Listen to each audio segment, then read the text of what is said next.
So the checkoff for Lab 1 needs to be done today if you want to get full credit for the first lab. And I know many of you already completed everything, but if you haven't, maybe stopping by after lecture would be a good plan.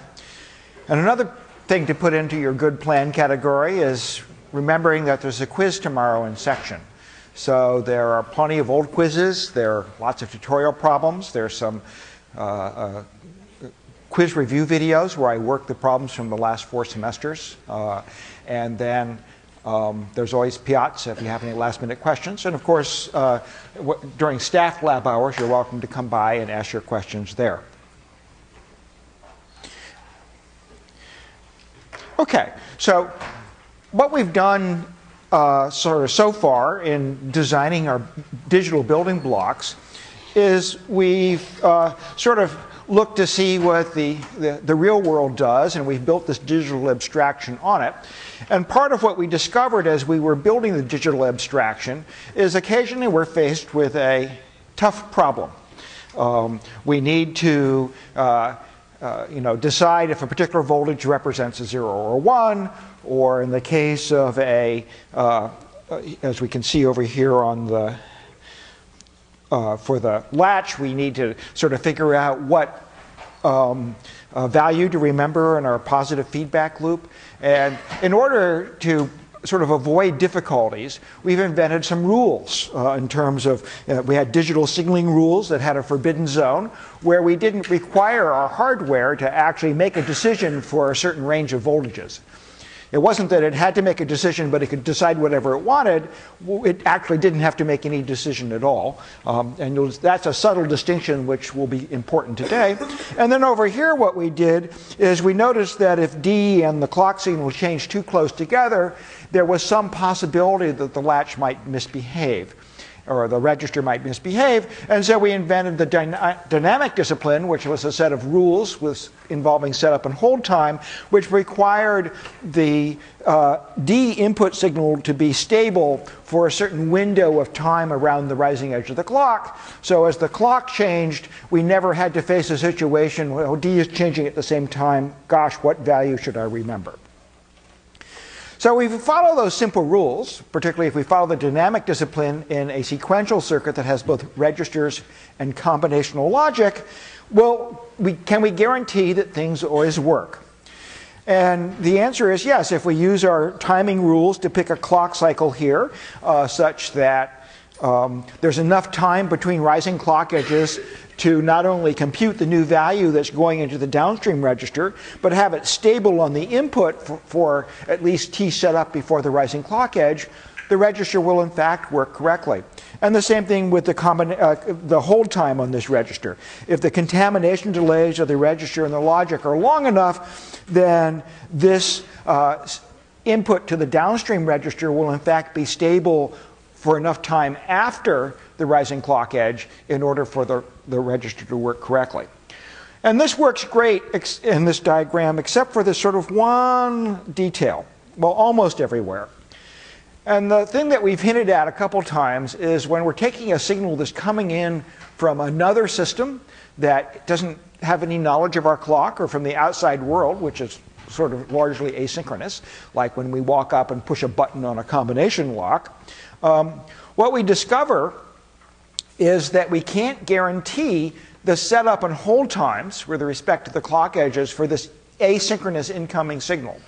Or it may be synchronous, but it's synchronous to a different clock. So its timing is unknown relative to the clock of our system. And you can say, okay, well that's a problem, because now we can't expect the flip-flop to work correctly. So today's lecture is thinking about how to address that problem. And so the first thing we're going to do, often as we always do, is we say, okay, well, if we had a little box that fixed the problem, what would that box look like? And here you can see in the bottom of the diagram, we're going to hypothesize that we can build a synchronizer. And what the synchronizer does is it takes in an untimed, an asynchronous signal, a signal that has no particular timing with respect to the clock. It also takes in a periodic clock signal, so here rising clock edges are what the synchronizer is going to synchronize to, and it produces a signal that only changes shortly after the rising edge of the clock. In other words, whatever the magic is inside the synchronizer, what we're going to do is require a nice solid output, with the same sort of timing specs that a register might have. Okay, so what I want to do is to think a little bit about how to build this synchronizer, and hopefully we'll be able to put the problem to bed in the next couple minutes, and we'll all leave the lecture 45 minutes early. Now, as you can sort of guess, the fact that we've devoted the whole lecture to this is we're going to run across a few stumbling blocks, and we'll be spending some time dealing with those. Okay, so the question the synchronizer is asking in order to determine what to output is, u of t is probably changing at some point, and the clock edge is changing at some point, and the synchronizer is basically answering the question, which clock edge came first, or which edge came first, the change in u or the change in the clock edge. And depending on what the answer is, that will determine what the value of the synchronized signal is. Right? So if u is 0 and at some point goes to 1, so here's this u of t, where this is sort of time t here, and then here's the clock edge. And basically, if the clock edge comes before u of t changes, we want s of t to be, the synchronized output to be 0, and if the clock edge comes after, we want the synchronized output to be 1. Okay, and in fact, we're going to allow ourselves an even more generous specification. Okay, and here's the specification we're going to allow. If the u of t came sufficiently early, in other words, say more than a second early, we would like our circuit to output a 0. And if u of t changed significantly after the clock edge, say more than a second after the clock edge, we want it to output a 1. If it comes sort of right when the edge is changing, we're going to be generous. We're going to allow our synchronizer to actually produce either a 0 or a 1 answer. In other words, if it's sort of a close call, we don't really care what it produces, but we do care that it produces an answer. Is everybody with me on that? So the idea is that for some interval around the clock edge, if u of t changes in that interval, we won't demand the circuit get the right answer. We'll just demand that it sort of make an arbitrary choice and give us an answer. Everybody sort of happy with that? That seems like a very generous spec for our synchronizer. Okay. Well, somewhat surprisingly, this is an unrealizable circuit. We can't solve this arbitration problem, the arbitration between which edge comes first. So for no finite values of either how long we're going to give the circuit, to make the decision, and this sort of little error window where we don't care what decision it makes, we cannot build a circuit that will actually solve this problem. Okay, and that's the surprising fact. And in fact, it's a fact that when people first were struggling with this, they sort of didn't believe it was a real problem, that it must be some flaw in our reasoning, or we just hadn't thought of the right circuit yet. The moral of today's lecture, I'll spill it out early, is in fact that, and I'll try to make some arguments as to why you should believe me, is that this arbitration problem is in fact real, that we can, the fact that it's unsolvable is real, and the best thing we're going to be able to do is to come up with a circuit that within a certain probability will work correctly. Now we can make that probability very, very high, it only fail once in the lifetime of the universe sort of thing, and you can sort of say, well, that's probably good enough. But we can't, unlike some of our other circuitry where, it's not like the AND gate mostly works but once in a while fails. The AND gate is reliable in the sense that I'm talking about. This circuit will not be reliable in that sense. Okay, so we're going to start our journey down and see if we can figure out what's puzzling about this. And here's the problem. The problem is we don't have a forbidden zone in our mapping. Our problem is that we have, on this axis down here, what I've done is sort of showing you sort of the difference between the time of one edge and the time of the other edge. And the idea, so here we have two signals coming in, and we're supposed to decide between them. And what we want to do is to map this continuous variable, which is the time between the two edges. So it goes from really negative to 0 to positive. We're trying to map that into a discrete value for all possible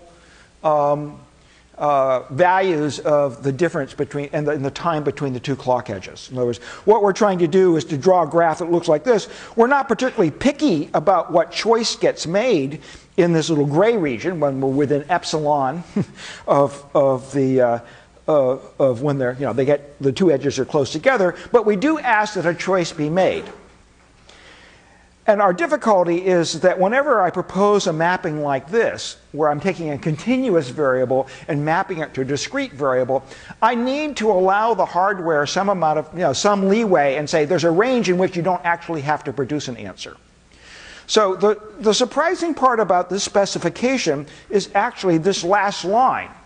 The line that we thought was being excessively generous, saying, look, if they're too close together, you don't actually have to decide which one came closer, but just choose one. The problem is that we're actually requiring it to choose one. So what's going to be hard is that in bounded time, in other words, if I give you a specific period of time in which you have to sort of make this synchronizer work, within 1 second of the edges, you need to tell me, what the answer is. I can't actually build such a circuit. Now, if you give me unbounded time, I can do it. But in other words, if you're willing to wait forever for the answer, or for an arbitrarily long time, but if you give me some bound on the time that you're willing to say, look, within 1 second, okay, I have two Jeopardy players, and they're both pressing their buttons, and I'm interested to know which Jeopardy player gets to answer the question. Okay, and I would like to know within 1 second, please. Okay, that we cannot do with 100% reliability. Then Alex Trebek, I guess, guesses. Okay, so, alrighty. So just keep in mind, so this is the sort of the essence of the problem, mapping a continuous variable to a discrete value. Well, it doesn't seem, let's struggle a bit. Let's say, well, okay, MIT professors are always right, and if you believe that, you clearly haven't watched the message forums, which are full of, oh, I didn't say that right, did I? You should always sort of question things. So let's try some thought experiments. Suppose we use a flip-flop to decide. Okay, a flip-flop clearly takes in, a D input and a clock edge, and the idea that the flip-flop should work correctly, and it might be that if the D input changes too close to the clock, I won't quite remember, get the right answer. But Q, in theory, should be either a 0 or 1 on the output after TPD. So this seems like the circuit will work, and in fact, it's tempting to think that it will work. And the thing that the belief that you have about why this circuit works is that you're assuming that the Q output is always going to be reliably a 0 or a 1 after TPD. And what I'm about to show you is a little analysis that suggests that, in fact, that's not true. And we're going to revisit our basic diagrams about how our little positive feedback loop works and discover an awkward situation when, in fact, the Q output isn't not a digital output. If you violate the dynamic discipline, it is possible with a register to get a non-digital output from the register. Okay, so it's not that it's not remembering the right thing, it's actually not remembering a legitimate digital value, at least in the time interval that we're talking about. Okay. So, do you remember this diagram here where what we did is we first of all thought about we made a positive feedback loop, which initially we drew like this, like so. But then to make it settable, we basically used a mux to help us figure out, like so. So we used a mux to implement something that when G was 0 was in a configuration that provided a positive feedback loop, and when G was 1 allowed us to set the value that we wanted to remember, with the latch at that point was transparent. And so when we looked at when we did the simple analysis of this positive feedback loop, we were sort of had two constraints that the loop had to obey. One was the sort of V in to V out characteristic of these pair of inverters, and that's this S-shaped curve you see here, the standard sort of voltage transfer graph of a buffer. And then because we've connected the output to the input, the other constraint that must be satisfied is in fact that V in equal V out. And we've been happily living in the world that either we're in the state that V in and V out are high, or that V in and V out are low, and we sort of said we'd get back to this thing if we balance something right in the middle. And in fact, what we're going to really concern ourselves with today is what happens if somehow in the process of changing clock and D or G and D, both latches and registers have this metastable state problem, we actually end up balancing the feedback loop right at this metastable state. And we'll talk about what it means to be metastable. Okay. Alrighty, so suppose that we actually somehow have gotten this thing with a voltage sitting here, okay, in which that corresponds to V in equals V out. So this is the V in equals V out point. We were changing the voltage in such a way that at the time that we switched this multiplexer from being open to being closed, the latch to being closed, we went into this memory mode that the voltage at that magic moment turned out to be right at this middle balancing voltage, the V in equals V out voltage. Okay, so that voltage turns out to be between both our logic high and our logic low. So it's not a valid digital output. And it's unstable. In other words, if we think a little bit about, see down here if we made a little bit of changes, if we added some noise to this circuit, okay, it didn't matter much because this gate restored values, and in fact the circuit would maintain it would be reliably stay in the state even if some of the electrical nodes acquired a little bit of noise. And the same thing for this state. In this state, that's not true. In this state, that if you get that feedback voltage away from that middle voltage even a little bit, the gain in the inverters will quickly turn it back into a digital value. So it's unstable, or we call it metastable, in the sense that you're sort of balancing at this point, but then at some point, random noise in the circuit, or even if it's just a small noise as created by the thermal motion of the electrons, will eventually cause this thing to jiggle away from this metastable point, and then it will get resolved. The point is that we don't know how long that's going to take. And this is where the bounded time comes in. If you give me forever, I can be pretty sure I'm not going to be at the metastable point forever, for an infinite amount of time. But I can't guarantee for a certain bounded amount of time that I'll have come out of this unstable middle state. Okay. And the idea is that the closer we'll get to this balance point, the longer we're likely to be in this metastable state. And I'll give you an analysis for that. The thing that's true, sort of about the universe, that if you have a bistable system, a system that has one of two stable equilibriums, you always end up with a metastable state, because in the process of transitioning from one of the bistable states to the other, you'll always pass through one of these metastable states. Okay, so I'm flipping a coin. Well, it's true that the coin could be balancing on its edge for a little while. Now, that's not stable. Typically, a small mechanical perturbation will cause it to fall over. Okay, or a horse race, the two horses can be sort of arbitrarily close together, and it might be that they're so close together that if you have to decide the finish of the race within 10 seconds, you may not have enough time to make a decision of who was first. Okay, so every bistable system exhibits this, and that's sort of a surprising behavior, and it's that behavior that we're going to spend some time trying to analyze. So what would you actually see if you violated the dynamic discipline on a flip-flop? I mean, what sort of bad behavior, bad flip-flop, what would we expect to find on the output if we're experiencing this metastable problem? And if you hooked up the scope traces, you'd see probably one of two things. this is basically a superposition of many output traces, okay, based on many experiments of making clock and D happen at sort of the same time. And what you discover is that you can see the output sort of sit in this metastable region, and then over a very some period of time, it will eventually come out of the metastable state and resolve itself either to 0 or to 1.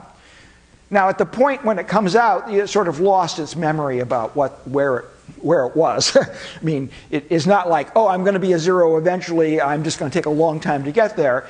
It's once it gets into the metastable state, the resolution is usually random. So the resolution here, once I've been in the metastable state, doesn't depend on some minuscule detail of D and the clock timing. Okay, so. And the idea is you see these many traces, and you can see most of the experiments got resolved very early on, but there's a sort of this exponential tail of experiments that are still in the metastable state after some fixed period of time. Turning that around, if you say, look, I'm going to come look at this fancy trace that you're showing me in the oscilloscope after 1 second, it is still true that there might be, you know, over many trillions and you know, trillions of experiments, that there may still be 1 or 2 that haven't been resolved by that time. So that's what I mean by something that's not 100% reliable. Right, there's still some probability that I'll be in the metastable state after any specific period of time. Okay. The other thing that can happen is the thing starts going into some sort of oscillatory behavior. And whether you see this resolution, you know, actually at the middle voltage and then it gets resolved some amount of time later, or you see oscillations, depends, if you will, on how long the sort of time constant associated with that feedback loop. And I've actually seen both behaviors. You can imagine that in a digital system, a value that's in the middle or a value that's oscillating is sort of bad news, right? I mean, you can't really expect your system to work correctly. And in fact, in the 70s, we worked on such. You know, we were building digital systems here at MIT, and in particular, we were building one of the first bitmap displays. And we discovered that part of the timing of that circuit had some metastable behavior, which would cause, you know, little bits on the display to sort of randomly turn on and off. And it was very tempting to just assume we had made some mistake in the design. But in fact, what happened was that we were actually seeing evidence of metastable behavior, right? Is that the system was behaving incorrectly for this fundamental reason. So let me give you a mechanical analogy. So we're going to try to come at this in a lot of different ways in the hope of showing. So here's a metastable state. We're going to start with the ball on this side. We're going to roll it over the hill. And there's a couple different outcomes. But the idea is that eventually the ball will end up on one side of the hill or the other. So, you know, in one situation, I give the ball a big push, and it, you know, rolls over the top and settles down the bottom. And now it's going to stay there. You know, is not going to, at least in the sort of physical experiment I've outlined, when I give the ball a single push, once it's over here, the push is over, there's no further changes in the state of the system that I expect. If I don't push hard enough, maybe the ball will roll up the side of the hill and roll back down. So far, so good. And of course, if I'm really, really, really good, okay, how many of you do curling?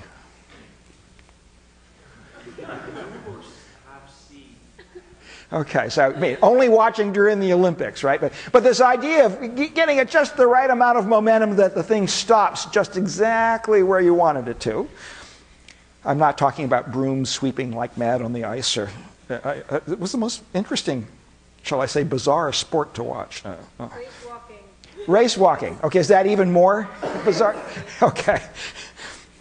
Anyway, the point I'm trying to make is with just the right amount of push, it is possible that the ball will reach zero velocity, you know, being decelerated by the pull of gravity as it goes up this hill, at just the point that it reaches the top, and there it will sit.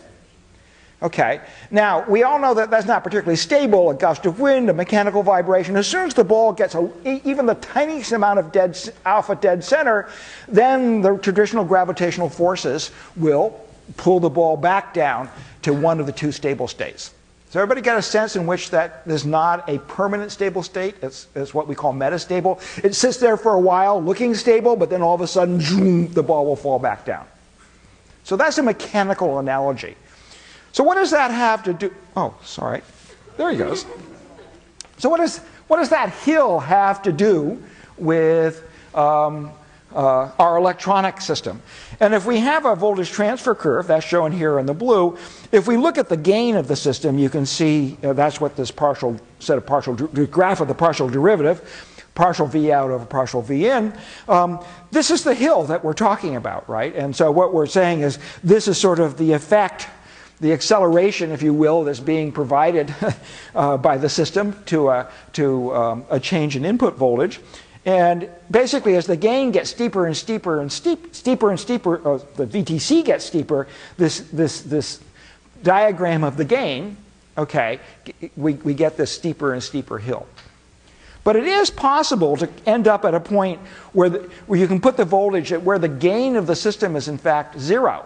In other words, nothing's going to happen to this output voltage. This voltage is sort of stable until you get to either the voltage just on one side or the other, and now the gain will suddenly, now we have either positive gain or negative gain, and now the system will, the electronics, the amplification provided by the electronics will then produce an output voltage which will go back to one of the bistable states. But there is this magic middle point.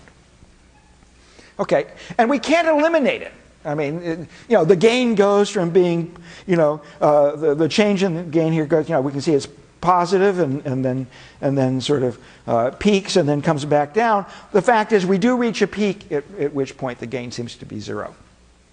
Okay, so it's an inevitable risk that we're going to, when we have these bistable systems, we're sort of stuck with it. So let me see if I can just sort of review what happens, sort of step by step.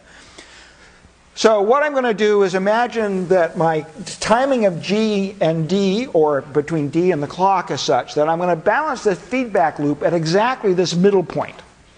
Okay, and this middle point is the one that the V in equals V out point. So we're exactly balanced. Okay, and what we've done is, because we've been changing D and clock at sort of the same time in violation of the static discipline, we've managed to put this voltage not at a legitimate digital value. Okay, we let the system change, we didn't have D stable long enough for this to always be at a legitimate digital value. By having D violate the static discipline, we've somehow put our system at this metastable point. Okay. The point at which this resolves to 0 or 1 has to do with how far away we are from this balance point, from this magic middle point. We're never, in the world of real numbers, we're never exactly at that balance point. We're going to be maybe very, very close, but we're never, two physical quantities, if you measured them, will never be exactly equal, right? So at least in terms of these voltages. And we are, and I'll show you a little bit more about this in a second, the time it takes to get to a stable value sort of has to do, the amplification of the system is such that the time to settle into a stable state has to do with how far away I am from this balance point. So when I'm very far away, the system has very high gain and will quickly resolve the voltage into a legitimate digital value. When I get closer and closer and closer to it, the time it will take to become stable gets larger and larger and larger. It's theoretically infinite if they're exactly at the middle point, but we're not ever going to be exactly the middle point. But since there's no bound about how close we can come, there's really no bound in how long it's going to take to get to that stable point, right? So if you decide that you're going to rule equality out of physical measurements, that will never be exactly the same, you can at least buy into the argument that the time it's going to take to resolve, as these things get closer and closer together, the time it will take to sort of roll back down the hill gets longer and longer and longer as I get closer and closer and closer to the middle point. Another way to look at that is that if you give me a certain amount of time, I can put the ball close enough to the top of that hill that it won't have resolved to a legitimate digital value in the time that you gave me. Okay. And you can say, I know, I'm going to put noise in the system, so I'm going to, I'm going to have this mechanical, thing, and I'm going to keep shaking the hill. Earthquakes all the time, and that, so now it can't possibly be stable. Okay, I rule that out. So, we're going to build a little thing, an electronic circuit that sits at the side and keeps kicking it in the hopes that will solve this problem. And, you could say, well, gee, that seems like that should work, Chris. And the problem is that it certainly complicates figuring out what's going on. But you can imagine situations where that would have been fine. It wouldn't have reached the metastable state. But because of the noise, you actually put it into the metastable state, so forth and so on. And just as it starts to roll off, you put in some noise which pushes it back. And so noise is not a guarantee of solving the problem. Because you can, if I get to choose exactly, some sort of devil's advocate game I can play, I can take a situation that would have been okay, but noise actually hurts rather than helps. So let me just spend a moment sort of looking at an analysis. The goal here is to sort of give you sort of a sense of the mathematics without, this is not meant to be sort of a rigorous sketch of a proof or something. Okay. So what I want to do is to sort of see if I can sort of come up with a mathematical model for this output voltage, assuming that I've started my little bistable system near this thing. So what I want to do is build a mathematical model of how this voltage changes with time. The first thing I'm going to do is to come up with a probability that I'm actually stuck in this state. So this problem only happens for a sort of certain combination of timing of the D and the clock signals in our flip-flop. And this is a picture of the voltage on this feedback node, which often is perfectly legit, but there's a moment in which it's changing. So depending on how close to the middle I want to get, I can sort of make this sort of analysis that has to do with the entire clock period. In other words, how long the clock period is. What this window of the window of stability has to be, so that sort of gives me a region that I'm particularly sensitive to when I'm going to actually have a chance of putting that feedback loop into a metastable state. And it has to do with how wide that region sort of is, right? So I'm really trying to compute the area of that little rectangle in there, sort of as a percentage of, how big the percentage of time that I'm actually in this window and the percentage of time I'm likely to actually be as I transition from a digital 0 to a digital 1. What percentage of time am I actually likely to be in this middle range? And you can come up with some, this is just, there's 1,000 formulas you can have. This is just trying to come up with some estimate of the chances I'll be in this little gray rectangle, which is this time that I'm really worried about. That's when I have a chance of being in the metastable state, as relative to the length of the clock cycle and the length of the transition from 0 to 1, the number of volts I have to go across. Okay, so this is just an attempt to say, look, the chances of me actually putting my system here in the metastable state, okay, has to do with how long the clock period is relative to what the setup and hold times are, and then how far apart the voltages, the high and low voltages are. So as I make the clock period longer and I make my voltages higher and higher and higher, the voltage difference between 0 and 1 higher and higher and higher, the chances of actually being at this magic point, as a function of time, sort of go down. Okay. So the details here don't really matter. I'm just trying to put some concrete something down that sort of gives you a sense of the argument I'm trying to make. Now what I'm going to do is to think of this guy as an amplifier, my little positive feedback loop as an amplifier with a certain amount of gain. And I'm going to sort of try to write some classic equations for, I have this little RC thing that I'm charging up or discharging. And I can write equations for those voltages. You learned about this in 802. And what you can do is that the idea is that if you keep applying gain to something, a constant amount of gain to something, its value changes exponentially with time, because it grows a little bit, but then you apply the gain to that, and so it grows not linearly but exponentially, because the gain keeps getting applied to itself again and again and again. So there's these sort of positive feedback loops. I get this sort of exponential graph of what the voltage looks like. So if I made a graph of what I expected the voltage to look like over time for this particular node here, I might see something where I'm very close to, this is going to be the middle point, like so. And I might expect to find the voltage sort of growing exponentially this way or exponentially that way. Okay. And here's the insight. You can say exponentials. Boy, Chris, I don't have to wait very long for exponential amplification to change something from a very small value to a very large value. That's what it means to grow exponentially. You know, these curves get huge really quickly. On the other hand, if you say, look, you have to reach this value or that value, so you have to reach V input high or V input low, and you have to do it by a certain bounded time t, okay, the argument I want to make is that I can play devil's advocate. Even though you have exponential amplification working for you, I can pick a point that's close enough to that balance point, okay, that in that time you won't have reached a legitimate digital value. Even though it's busily changing, and in fact it's changing exponentially with time, the point, you apply exponential amplification to a small enough value, it doesn't make it big instantly, it takes a certain amount of time. I have to wait for long enough. And if you give me a bounded amount of time I have to wait, okay, I can come up with a placement of that middle voltage that's so close that I won't have achieved either a digital 0 or a digital 1 in the time that you give me. Okay. So, we can come up with some formulas here. But the idea is that there's this exponential time constant involved. So let's think about how long I have to wait and what the probability is it won't be resolved. Okay? And if we fool around with those formulas a bit and plug in some reasonable values, what you discover is look, suppose using sort of this particular analysis was done with technologies that are now over 10 years old, but at the time the idea, but the argument's the same, just there's some constants that change a bit.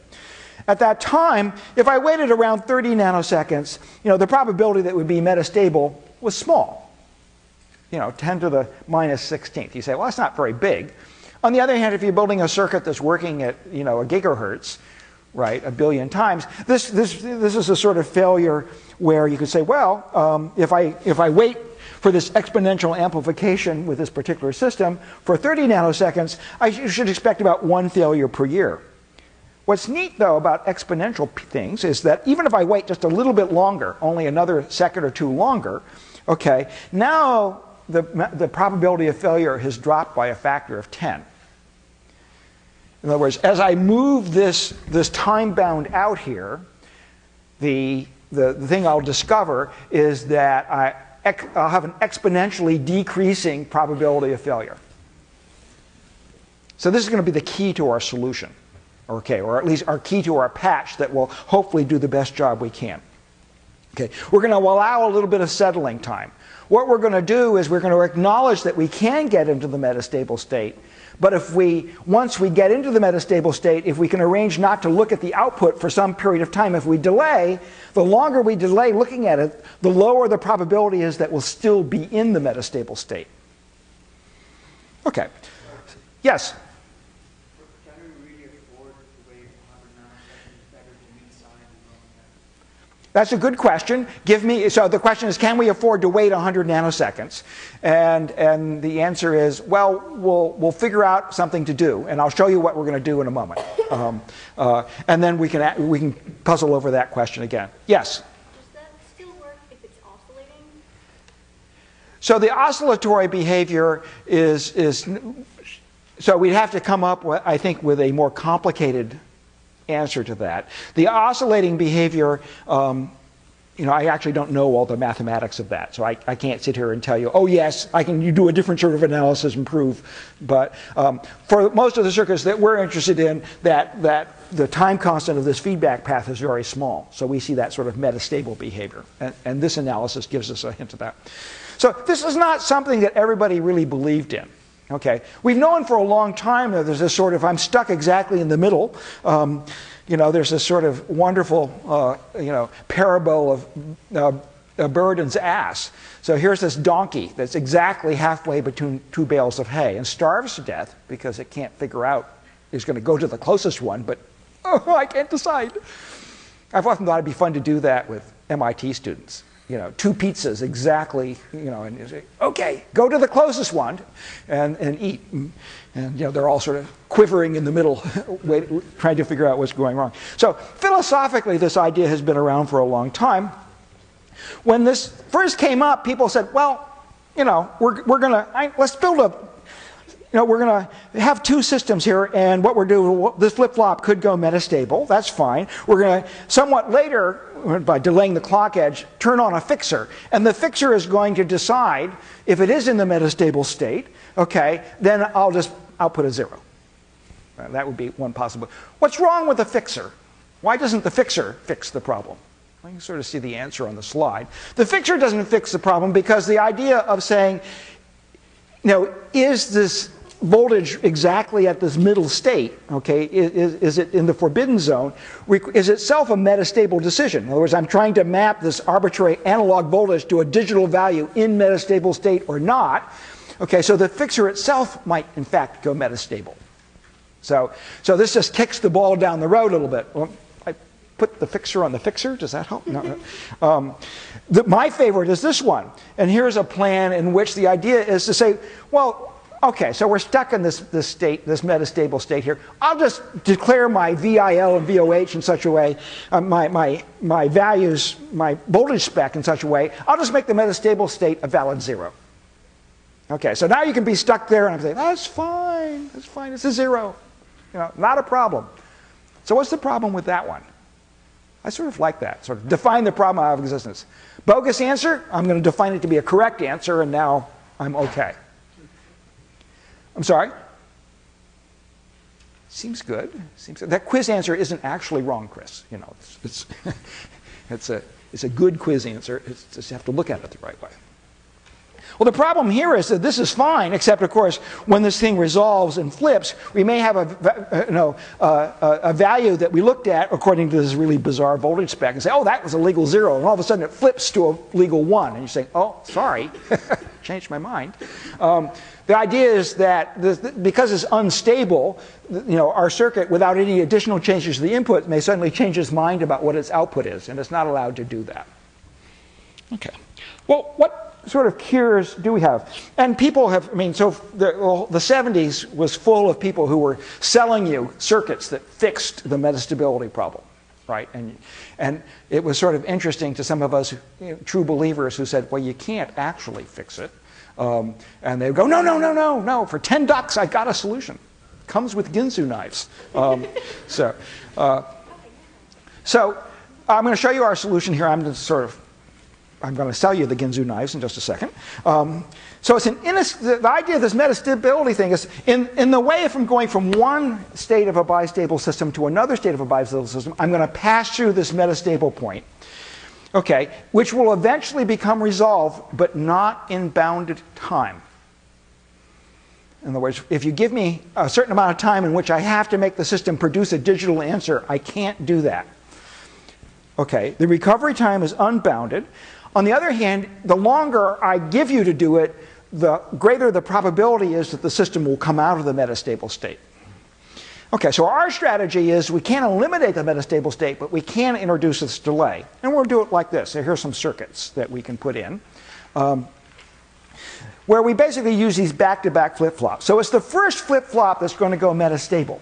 It's the one that the changes are are, you know, at a timing that are independent of the clock. So this flip-flop may go metastable.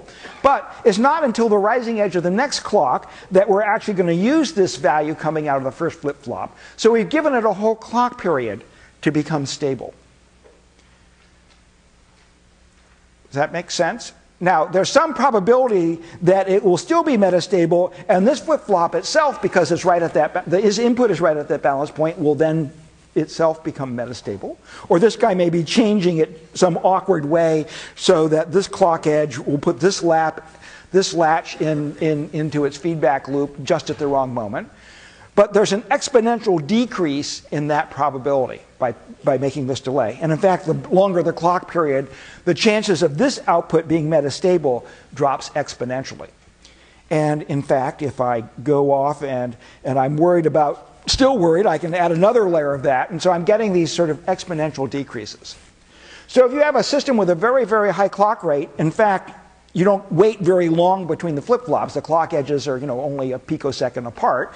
But you can put a string of these flip-flops to get as long a delay as you want.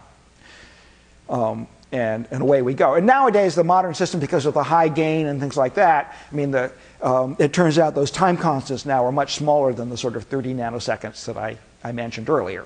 So, and so you can make this as small as you want, but you have to pay some price. That delay is inherent in coming up with a system where the probability of failure can be engineered to be as low as you want. You go to your boss and you say to him, her, whichever, and say, "Dear boss, with one chance to failure every year, is that good enough?"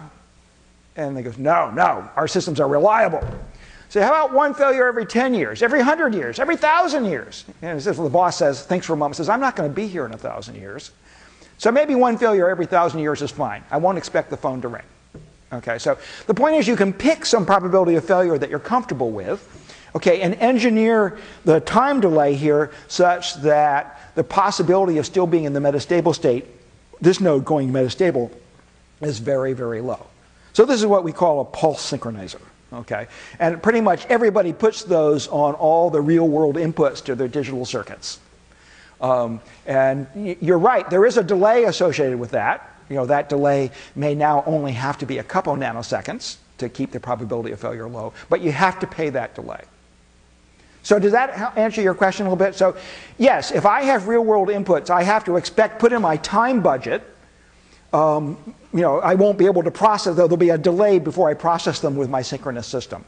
Typically that delay is small enough that it does, real world inputs, the timing tends to be, even if you're having an auto wreck, right, your car has just, the front of your car has just hit the bridge abutment and now you want to deploy the airbag and you have this little computer that's going to decide when that's to be.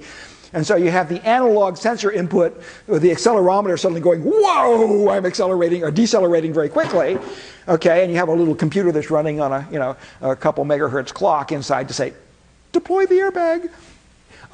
The point is that it can reliably make that decision within nanoseconds or maybe a millisecond or two, and the car doesn't crunch that fast. Right, you have several milliseconds to deploy the airbag before the person actually reaches the windshield. So in the real world, these sort of delays that we can do with modern electronic systems are very fast compared to the sort of things that we're trying to deal with. Okay, so what can't we build? So the key word is bounded time. We can't build an asynchronous arbiter, decide which edge came first in bounded time. So poor Alex Trebek may be just out of luck. Okay, as he runs his Jeopardy show. And if he sits there and goes, you can say, aha, metastability, he's going metastability. We can't build a bounded time synchronizer. So basically, we have an asynchronous input to our flip-flop. It may go metastable. Okay, and these are all different variations of the same theme, right? We can't, for instance, map a continuous variable into a discrete variable, okay, over the entire possible input range, okay, in bounded time. We can't build a circuit that actually does that. Okay, if you give me unbounded time, I can build it. Okay, I can build something that will work, assuming that you're willing to wait arbitrarily long for the answer. Okay, and the same thing with an unbounded time analog comparator. Typically, we like to ask questions about, build a circuit that goes high within 1 nanosecond after the second rising edge. And you go, oh, is that an arbitration problem?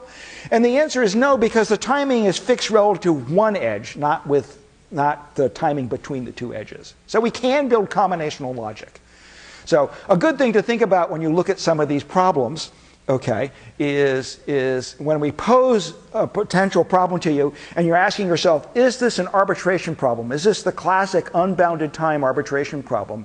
You need to sort of think about, are they really describing a piece of digital combinational logic, which of course I can build? So that's, a lot of this is the things that we'll ask you to puzzle over are really deciding whether this is an unbounded time classic arbiter or not. Okay. There are some things we can do if we, to help with the system. Not only can we put in the pulse synchronizer, if we have two clocks here, so we have the bottom clock and the clock that's above, if we know there are relative clock periods, we can sort of see ahead of time, okay, whether or not a particular clock edge is likely to come too close. Since the clocks are periodic, I can predict very far in the future exactly when they'll happen. I can say, oh, these two clock edges are too close. Let's not do this. We'll carefully leave out some clock edges. We won't clock this flip-flop just at the time when this data is changing, because I know when that data is changing. So I can sort of try to avoid the arbitration problem by predicting far enough in advance when I'm likely to have an arbitration problem and say, I'm not going to solve it. I'm just not going to solve it. Another thing you can do is being careful, sort of clever about which clock edge to choose, right? So you can say, look, if we're getting into the problem on the positive clock edges, this time I'm going to use my negative clock edge, which is really not close to your positive clock edge at all. So you can build circuits that can use the periodicity of these events to sort of far enough in advance give ourselves as much time as we need to sort of solve the arbitration problem and avoid ourselves running into it at just the wrong moment. I'm going to stop there. In recitation, not Friday, of course, it's going to be all quiz. So next Wednesday, you'll have a chance to sort of puzzle about some real-life metastability problems. Good luck on the quiz. We'll be handing it back on Wednesday in recitation.